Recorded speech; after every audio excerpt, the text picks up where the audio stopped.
Over the years, 2K's had a lot of changes. From having a leaderboard in MyCAREER, to the game letting you play for real money, to being able to play online in a game that released 15 years ago. In 2K, a lot of things have completely changed, and because of that, it's easy to forget past games or things that used to be in them. So today, we're looking back at 10 things you probably forgot were in old 2Ks.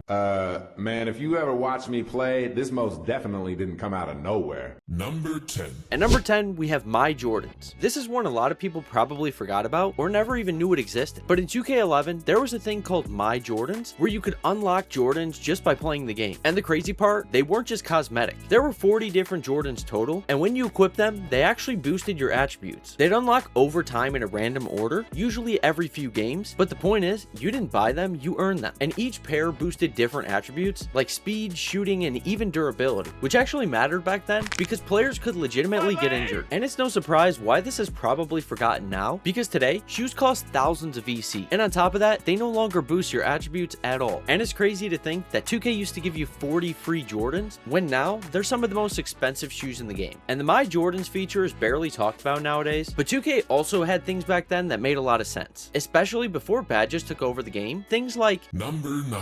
At number 9, we have abilities. Before badges, and even before signature skills, older 2Ks like 2K12 used to have an ability system. So instead of badges, your player had specific move ratings, things like step back jumpers, euro steps, or hop steps, just to name a few. And each move didn't have a number rating, 2K would rate them as poor, average, or good. And you would improve these by upgrading them with skill points. So instead of equipping a badge, the game was basically telling you what specific moves you were actually good at. So two players could have similar ratings, but feel completely different at the same time, simply because they were better at different shots or finishing moves. And I don't mind badges at all, but honestly, these make sense too, because in real life, NBA players aren't necessarily good at every single move they do. They have to work to improve those, but maybe these would just make the grind take way too long. And that's why once signature skills and later badges took over, this whole system just disappeared, and most people probably forgot it was even in 2K. And that kind of thing wasn't just in MyCAREER, it showed up online too, with stuff like Number 8. At number 8, we have Team Up. Before All-Star Team Up became a fan favorite mode, 2K had something much simpler called Team Up. Instead of All-Star teams, you would choose regular NBA teams, then you would choose what position you wanted to control all game, and then go head-to-head against other real players. And especially in 2K12, this got played a lot more, simply because it was one of the only real ways that you could play online with friends. If you didn't want to play with randoms, you would set up a private match, invite your friends, and everyone would control one position on whatever NBA team you guys chose. But once the newer modes were added, and All-Star Team Up basically took over for it, Team Up was slowly faded out, and a lot of people probably forgot this was even part of online 2K. But if you played it back then, this mode definitely created a bunch of 2K memories. And when you went back into MyCAREER, a lot of small things used to matter a lot more, especially things like Number 7.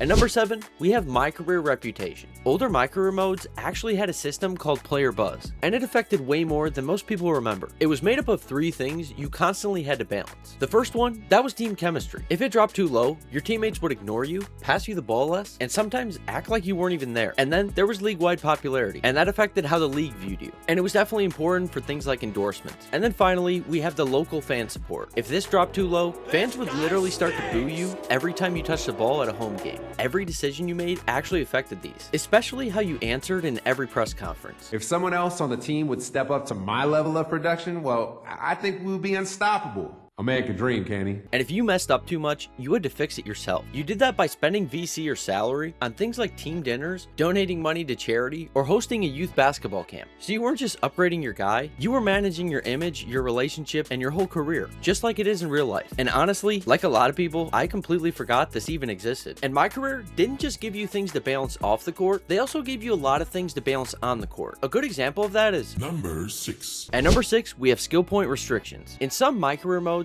back when the builder used skill points, your height actually affected how fast your player progressed. The taller your My player was, the fewer skill points you were going to earn per game. So if you made your guy max height, you may be a lot more overpowered, but you're also committing to a much slower grind. So even though the game may have been easier, you knew it was going to take way longer just to max out your guy. Meanwhile, shorter players, they earned skill points way faster, which meant they were going to be a 99 probably a lot sooner than you. And it wasn't like a point guard is going to progress way faster than a center, because the skill point restrictions were based on the position itself.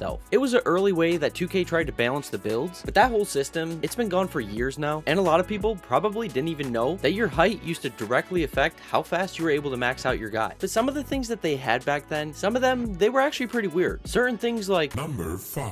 At number 5, we have players still aging in older 2Ks. I'm sure a lot of people have no idea that this is even a thing, but in some of the older 2Ks, player ages never stop updating, even after the servers go down. So for example, if you load up 2K17 and you want to use the oldest player in the game, being Vince Carter, he's still the same player he was back then, except now he's 48 years old. To put this in perspective, that would literally make him the oldest player in NBA history. 2K basically turned this man into a grandpa. And the rookies, yeah, they're still there too, except now they're coming into the league at 28 years old. So even though the servers were shut down years ago, their ages never stopped going up. And it's one of those weird things that's constantly happening in the background, and most people probably never even realized that older 2Ks were still doing this. And being 48 in a professional sport, that's pretty hard to do, unless you're like a kicker in the NFL, which leads me to what we have at Number 4. At number 4, we have football in the neighborhood. I'm sure there's a lot of people that actually remember this one, mostly because of how cool it made the trailer look in 2K19. Or you wasted VC on this, and you probably wish you could forget this. But in 2K19, 2K actually let you play football in the neighborhood. And it honestly sounded cool at first, until you realized just how pointless it ended up being. That's because 2K made the football cost around 50,000 VC, so that's around $15 for a virtual football. And once you bought it, it was honestly pretty stupid. You and somebody in your squad could play catch with it. The problem was, it was broken half the time, and sometimes it wouldn't even work at all. And honestly, it was a complete waste of time and VC. Now, if this was free, it actually would have been kind of cool, because when you used it, you got around 5 VC per catch. But charging $15 for something like this, honestly should be illegal. But we still see 2K doing it with things like a do-rag, which costs more in 2K than it does in real life. And if you actually spent 50k VC on this, then not gonna lie, I kind of feel bad for you. But at least they gave you ways to earn your money back by adding things like Number 3. At number 3, we have when 2K let you wager real money. Back in their earlier 2Ks, like 2K13, 2K partnered with Virgin Gaming, which was an online platform where players could enter tournaments and play head-to-head games for real cash. And it was pretty simple how it worked. You'd go to their website, set up a game, Virgin Gaming would hold each person's money while you played, and once the game was over, the winner would receive the cash. But this didn't last forever, and it honestly never really even gets talked about at all, which is exactly why most people definitely forgot this was even a thing. But to be honest, it's probably better that way, because they don't need young kids trying to win money, especially in a game that already has you pulling out your wallet every 5 seconds. And back then, not all competition was based around money. I mean, even playing MyCAREER was competitive, and that was simply because they had things like Number 2.